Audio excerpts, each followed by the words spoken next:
Amigos, buenos días. ¿Cómo se encuentran el día de hoy? Su servidor Narciso Vargas, agradecido con la capacitadora Cadefi por darme la oportunidad de estar este día con ustedes. Y bueno, vamos a platicar sobre un tema importante, constante en la vida del contador, factor en la economía no solamente de México, sino a nivel mundial y dolor de cabeza de muchos empresarios. Tiene que ver con el impuesto al valor agregado. Y si me permiten, pues vamos a comenzar con el tema. Por favor, en el momento que ustedes hagan alguna pregunta, háganla por favor en los medios pertinentes. Yo las estaré recibiendo y con mucho gusto les estaremos dando respuesta. Inclusive a las que se quedaran en algún momento, se van a quedar en nuestro inbox y desde luego que se les va a dar respuesta en lo futuro. De eso no se preocupen. Bien, el curso del día de hoy se llama Puntos relevantes en el control y administración del impuesto al valor agregado. Para ello, si me permiten, y a mí siempre me parece de lo más importante y fundamental, es conocer pues de qué vamos a hablar en un sentido histórico primeramente para comprender exactamente y ponernos en contexto con el tema que vamos a abordar. Tenemos así entonces que el impuesto al valor agregado pues tiene sus antecedentes en Francia. Fue un francés el que se encargó de diseñar esta contribución, este impuesto en particular, y de ahí se permeó a Europa y bueno, después se exportó esta idea a muchas latitudes del mundo, incluyendo a nuestro país. Y en nuestro país, pues también llega este impuesto a cambiar la estructura impositiva con la que estábamos contando en aquel entonces, y que también hay que decir, es importante tener el antecedente de que México adopta el IVA por una cuestión de política internacional en la que él se compromete. Lo que ustedes están viendo en su pantalla en este momento es una evolución global de lo que este impuesto ha ido recorriendo a través de las décadas y obviamente a través de las diferentes latitudes del mundo. Hoy en día tenemos más de 160 países que han adoptado el impuesto al valor agregado y además algunos casos de éxito en los que la parte tributaria se ha basado más en este impuesto indirecto que inclusive en renta, o han hecho combinaciones muy interesantes de renta e IVA y han logrado encontrar un equilibrio fiscal y reducir con ello el déficit tributario que en algunos países, pues como el nuestro, llega a ser una carga y un objetivo de todas las administraciones reducir a efecto de tener una economía más sana. En nuestro país tenemos un antecedente al impuesto al valor agregado que se conoció en aquellos entonces como Impuesto Federal sobre Ingresos Mercantiles. Este impuesto, que pudiéramos decir es el papá del IVA, en el sentido de un impuesto que gravaba al consumo, tenía como tasa general el 4% y tenía otras, como están viendo ustedes en pantalla, que en casos muy particulares pues cambiaba la tasa a la del 4%. Sin embargo, esta tasa y este impuesto en particular tenía una dolencia que pues lo hacía un impuesto complicado de manejar. Esta dolencia es que este 4% se iba acumulando en la cadena de suministro, en la cadena de servicios, y esto provocaba pues que el pago que hacía el consumidor final se fuera incrementando, toda vez que no había una limitante en cuanto a una cuestión de acreditamiento. De tal suerte que yo podía vender un producto, agregaba el 4%, como la ley me lo marcaba, me lo estipulaba, y cuando la persona que me lo había comprado lo comercializaba a su vez, tomaba el valor que él pagaba y le aumentaba el 4%. Es por ello que les digo que este impuesto se iba incrementando e incrementando en el valor e iba incidiendo de manera importante. Esta es una de las razones por las cuales se buscó un cambio en ese sentido, porque si la cadena de suministro era larga, ustedes ya se imaginarán que quienes quedaban en medio, quienes se dedicaban al comercio, al menudeo, pues sufrían de una falta de competencia, no podían competir obviamente contra quien generaba el servicio de primera mano o el producto de primera mano, de tal suerte que los intermediarios prácticamente eran eliminados de la competencia, pues porque no era un negocio para ellos. Esa es una de las razones por las cuales se busca un cambio, y es durante la presidencia en aquel entonces de José López Portillo, que se inicia o se presenta la iniciativa para hacer este cambio. Sin embargo, el IVA entra en vigor hasta enero de 1980. Este lapso que pasa entre lo que la iniciativa fue aprobada y en lo que el impuesto entra en vigor, se le conoce en el ámbito jurídico como vacatio legis. Y bueno, básicamente tiene que ver con un periodo de espera para que entre en vigor la ley. En este caso estamos hablando de la ley del impuesto al valor agregado, y en aquel entonces también tenía una particularidad: inició con una tasa general del 10%. Este periodo de espera, este vacatio legis, pues básicamente se planteó a efecto de que México pudiera tener tiempo de adecuar los marcos normativos de otras leyes, crear dependencias, crear áreas, y obviamente también ir llevando al contribuyente de la mano en el sentido de cómo se tenía que manejar este nuevo gravamen, que obviamente para los mexicanos era totalmente nuevo, parecido quizá obviamente al de ingresos mercantiles, pero totalmente nuevo, sobre todo si vemos la tasa con la que entra, que comparada con la del 4%, pues ya trae un diferencial del más del doble. Y entonces, bueno, pues este periodo fue justamente para adecuar en todos los sentidos a la sociedad y a las estructuras de nuestro país, para poder manejar este nuevo impuesto. Con esto se busca modernizar el sistema tributario y aumentar la recaudación fiscal.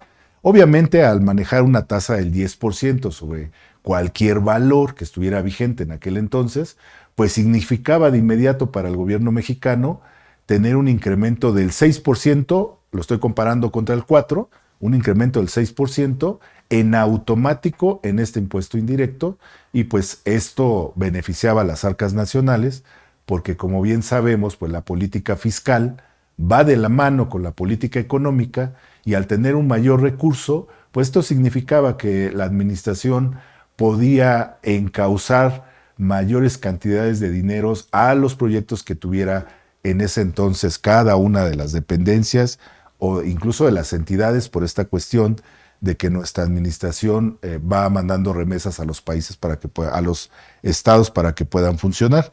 En la parte inferior, como pueden observar ustedes, tenemos una especie de cronología o línea de tiempo de las diferentes tasas que en nuestro país han estado vigentes en algún momento.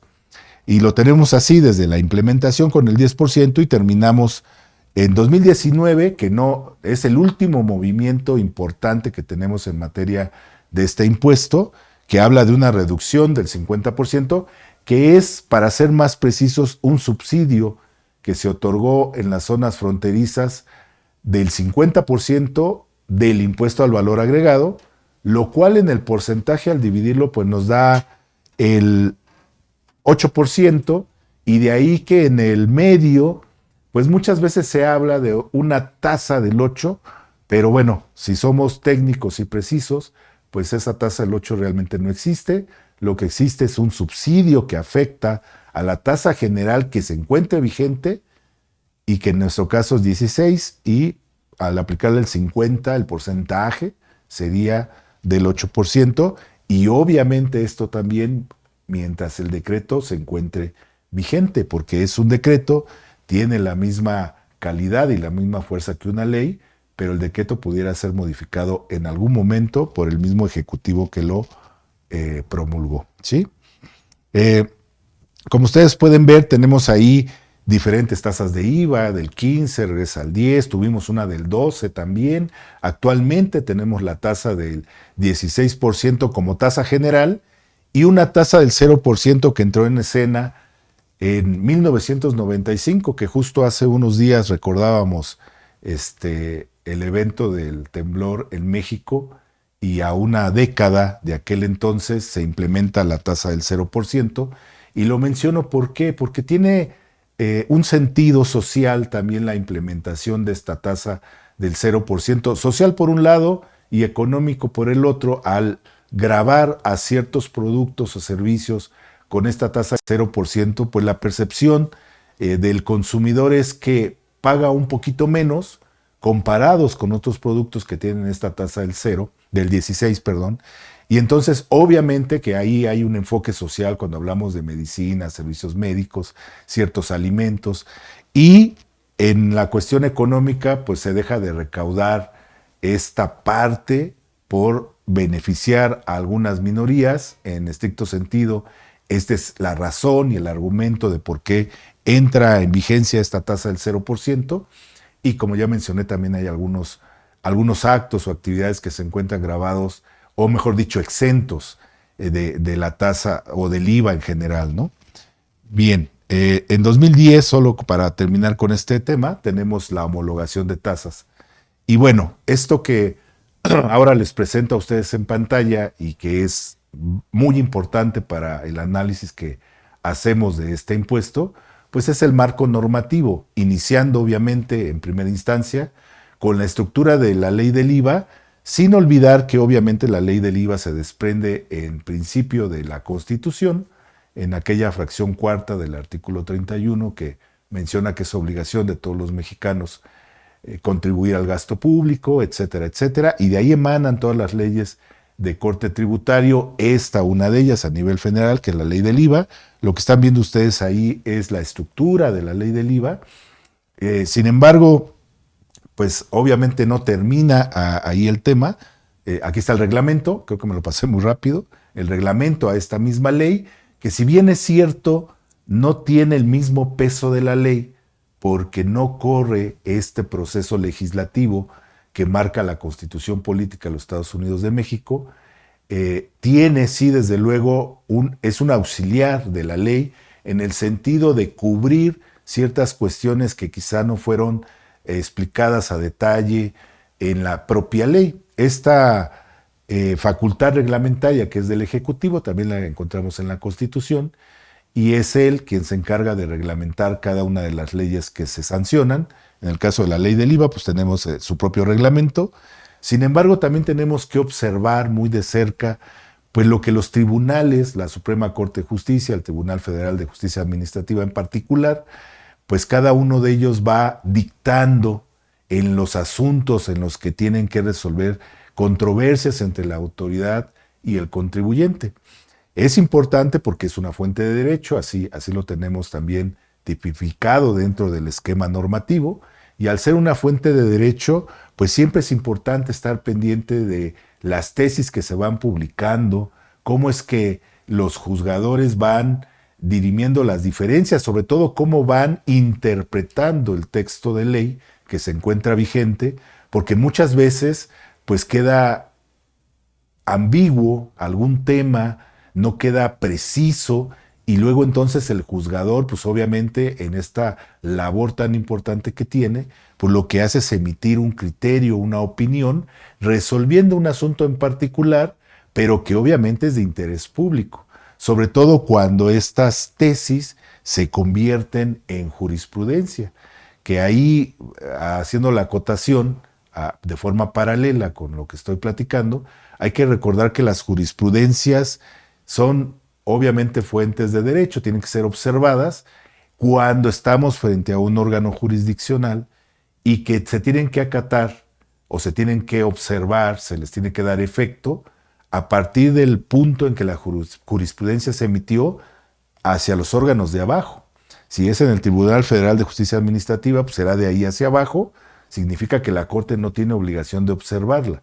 Pero si es la Corte quien emite esta jurisprudencia, pues entonces prácticamente todos los miembros del órgano jurisdiccional tendrán que observarla de manera obligatoria. Eso significa que si nosotros llevamos un asunto a un juicio, a una controversia de índole legal, y tenemos apoyo en una jurisprudencia, pues eso nos puede servir para lograr el objetivo nuestro de defender los derechos del contribuyente.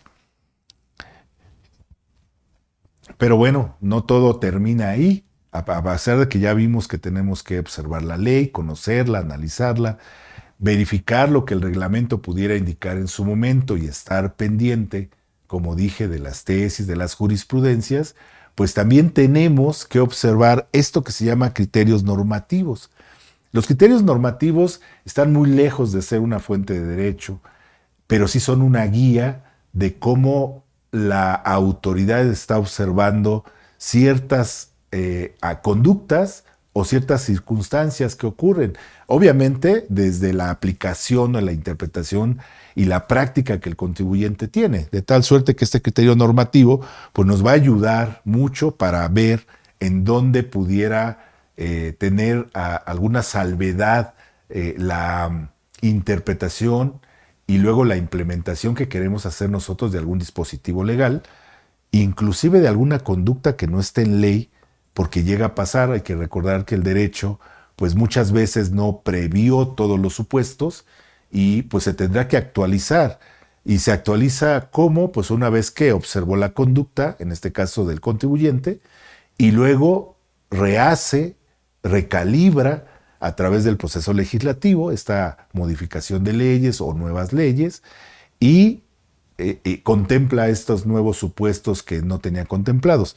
Bueno, estos criterios normativos muchas veces son el antecedente de iniciativas que posteriormente vemos en el Pleno en su discusión, algunas aprobadas y algunas modificadas y luego aprobadas y algunas pues simplemente solo escuchadas y quizá después desechadas. Tenemos también criterios no vinculativos que, como su nombre lo dice, pues no nos vincula de ninguna manera al texto que aparece ahí, pero también son formas en que la autoridad está observando o ya observó. Vamos a ver algunos seguramente en el transcurso de esta charla, en los que la autoridad ya incluso menciona de manera muy puntual, se considera como una práctica indebida quien haga esta situación o quien lleve a cabo esta acción, y además también siempre involucra a quien asesore y a quien ayude a implementar esta práctica que ya dijo puntualmente, lo vamos a ver, que considera que son prácticas indebidas. Bueno, y tenemos también la resolución miscelánea fiscal. Una resolución miscelánea fiscal que son reglas de carácter general que el Servicio de Administración Tributaria emite cada año y que tienen vigencia de un ejercicio fiscal y que anteriormente, hace mucho tiempo, quizá a algunos de ustedes no les haya tocado todavía incluso esto que voy a comentar, pero la resolución miscelánea fiscal se emitía cada año, como vemos el proceso con la ley de ingresos y las demás leyes federales. En estas fechas, más o menos, comenzaba a escucharse qué contenía la resolución miscelánea fiscal y tenía vigencia durante el ejercicio siguiente y era lo único que ocurría. Hoy en día tenemos la publicación de la resolución miscelánea antes de que termine el año y comienza su vigencia en el siguiente ejercicio. Sin embargo, en el transcurso del ejercicio, pues vemos hoy diferentes publicaciones, 4 o 5 publicaciones al año, varía, no hay un número, no hay un estándar, ni hay una regla que marque cuántas tienen que publicarse, pero que vienen modificando aquella resolución miscelánea que empezó su vigencia en enero del año que sea. Con esto lo que les quiero decir es que es muy activa la acción por parte de la autoridad a través de reglas de carácter general en las que va alineando o trata de alinear la conducta del contribuyente hacia donde él pretende o ya se dio cuenta que algo está ocurriendo y trata que no ocurra. También muchas veces se trata de aclarar algo que pues no fue preciso, inclusive que haya estado o esté ya en el texto de ley. Muchas veces la resolución miscelánea viene a aclarar o viene a otorgar una facilidad para el contribuyente, y por eso la importancia de estar muy pendientes de esta resolución miscelánea fiscal, que si bien es cierto, sabemos y hemos escuchado de muchos asesores, sobre todo aquí en CADEFI, gente de mucho nivel que conoce el tema, pues la resolución miscelánea fiscal, al no ser ley, pues no crea obligaciones, sino solamente otorga derechos. Sin embargo, en la práctica encontramos muchas veces que la resolución miscelánea va un poquito más allá, o a veces mucho más allá, de lo que incluso la misma ley hizo, y bueno, ahí habría que evaluar cuál es el criterio que vamos a tomar en el sentido de qué tan observable va a ser para nosotros esta resolución miscelánea o no. Sin embargo, es importante conocerla, que es el punto al que quiero aterrizar ahorita. Es importante conocerla porque nos va a servir para saber cuáles son estas reglas que la autoridad está emitiendo con respecto, en este caso, al impuesto al valor agregado. Y bueno, llegamos así en esto que intenté hacer para ustedes, que es una especie de mapa mental que incluye la enajenación, la prestación de servicios, el uso-goce temporal de bienes y la importación. Y si observan ustedes en las columnas justo arriba de cada nombre, pues tengo listados los artículos que componen que contemplan a estos actos o actividades. También en la parte superior, en color azul, vienen los exentos, que también involucran a cada uno de estos actos o actividades. Y del lado derecho, los elementos de la contribución. Estos elementos que sabemos que los encontramos en el Código Fiscal de la Federación y que nos hablan del sujeto, del objeto, de la tasa, la base, la tasa o tarifa, perdón, me faltó tarifa, y por jurisprudencia tenemos otro elemento de la contribución que es la época de pago. No la puse aquí porque obviamente no está en la ley como tal, pero sí está en una jurisprudencia y al ser fuente de derecho, bueno, pues hay que tomarla en cuenta también como parte de los elementos de las contribuciones. Bien, si me permiten, vamos aquí a iniciar ahora ya con, pues, de qué trata este tema de la ley del IVA. Y pues el artículo primero siempre, ¿verdad?, nos maneja quién es el sujeto, el objeto. Prácticamente en todas las leyes este artículo primero contiene estos dos elementos de las contribuciones. Entonces, en este primer artículo tenemos que el sujeto van a ser las personas físicas o las personas morales que en territorio nacional lleven a cabo los siguientes actos o actividades.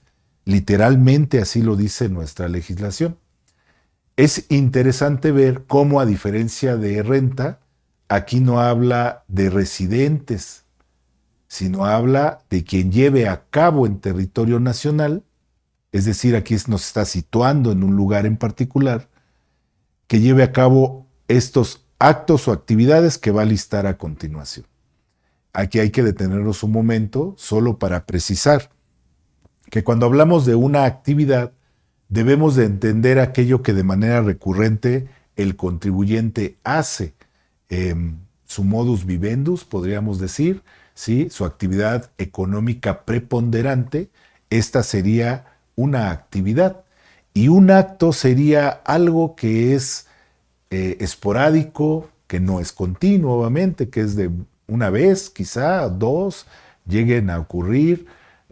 Por ejemplo, la venta de una propiedad, de un inmueble, básicamente a eso me refiero. Pues hay quienes se dedican a comprar y vender propiedades, incluso algunas veces por comisión, ¿no? Es decir, no compran toda la propiedad, sino contactan al oferente y al demandante, y ellos obtienen una comisión, que es una prestación de servicios, por hacer esta comunicación, llevar a cabo la negociación. Quizá va a depender cuál sea el formato bajo el que se preste ese servicio, porque podríamos hablar de la comisión o de la intermediación. Y cuando nos toca a nosotros, por ejemplo, enajenar nuestro departamento, nuestra casa, porque vamos a cambiar quizá de lugar donde vamos a vivir, o vamos a irnos a otro país, quizá, no sé. Pues es un acto porque va a ocurrir quizás solo una vez en nuestra vida, tal vez dos, pero finalmente no nos dedicamos a ello. Entonces es importante ver cómo el legislador abraza, si me permiten el término, abraza en estas líneas que puede ser sujeto toda aquella persona que tenga una actividad de las que va a mencionar, o que por alguna razón la haga en algún momento dado, refiriéndose a actos, y de esta manera no deja a nadie prácticamente fuera como sujeto de este impuesto en particular. Y bueno, en primera instancia tenemos la enajenación, y aquí hay algunos ejemplos que ustedes pueden leer, no los quiero aburrir con esa lectura, pero el primer acto o actividad que lista la ley del IVA es la enajenación. Vamos a ver un poquito más adelante. Bueno, me voy a adelantar si me permiten, y el material finalmente lo van a tener ustedes para consulta. Pero la enajenación propiamente dicha, pues no se refiere únicamente a la venta. La enajenación es el género, la venta sería la especie. Y en ese sentido, pues tenemos otras formas de enajenar. Enajenar es básicamente transferir el control y la propiedad de una cosa. Y luego entonces, por ejemplo, la permuta podría ser una forma de transmitir. Una adjudicación por la vía judicial también podría ser una forma de enajenar. Y bueno, como ven, así se van presentando situaciones diversas a solo la venta de algo, ¿sí? Si me permiten, voy a leer una pregunta que tenemos aquí de la señorita Perla Reyes. Buenos días, Perla, ¿cómo estás? Dice, la DIOT de ejercicios anteriores al del 2025 deberá presentarse en el actual formato o es opcional. Mi estimada Perla, era opcional. Hay que recordar que la autoridad ya mencionó que el formato anterior ya no va a estar vigente y por lo tanto ya tendrás que usar el que se encuentre hoy. Esto tiene que ver también con el cumplimiento. Permíteme mencionarlo para redondear más la idea. Cuando nosotros tenemos que cumplir obligaciones formales, como es el caso de la DIOT, o como pudiera ser presentar un aviso de cambio de domicilio, si me permites, nos tenemos que ajustar al formato que se encuentre vigente. Durante un tiempo, hace no mucho, la autoridad, cuando liberó el nuevo formato de la DIOT, habilitó prácticamente de inmediato que se pudiera utilizar el anterior porque pues no estábamos preparados. Es una costumbre de la autoridad, y más allá de calificarla si es correcta o no, me parece que la finalidad que busca es irnos, convivir con este nuevo formato. Siempre pasa. Nos da un periodo de convivencia con la nueva forma, a efecto de que obviamente pues nosotros también vayamos alimentando o retroalimentando a la autoridad con nuestras experiencias y nuestros comentarios. Oye, no está habilitado este campo, no me permite modificar tal situación, y obviamente la autoridad recoge todas estas inquietudes por parte de la autoridad y va mejorando sus procesos y sus formatos. En el caso de la DIOT, pues tuvo su oportunidad, tuvo su periodo también de convivencia y luego anunció que ya no se iba a poder utilizar, por lo cual la respuesta concreta, te repito, es tienes que utilizar el formato actual porque el anterior pues ya no se encuentra vigente, y además reforzado en este principio que te mencioné de que cuando damos cumplimiento a obligaciones formales, tenemos que hacerlo con los elementos, formatos, herramientas que tengamos en el presente. No podríamos regresar, por ejemplo, a intentar presentar la declaración anual del 2018 con un formato del 2018. Hay que utilizar la plataforma que se encuentra vigente el día de hoy. Espero haber contestado tu pregunta, Perla. Gracias por haber participado con ello. El segundo acto o actividad que tenemos listado en este artículo primero de la ley del IVA es el de prestación de servicios independientes. Es importante también ver cómo esta ley menciona independientes, con lo cual básicamente pues deja fuera a todos aquellos servicios personales subordinados, que eso los tenemos en otra ley para otro efecto, pero en materia de IVA no se encuentran. El uso o goce temporal de bienes es otro de los actos o actividades que vienen listados, el tercero para ser exacto, y que ocurre lo mismo que en la enajenación de bienes. El uso o goce temporal de bienes es más que solo el arrendamiento. El uso o goce temporal del bien. Yo podría otorgarle el uso a alguien de manera gratuita o pudiera permitir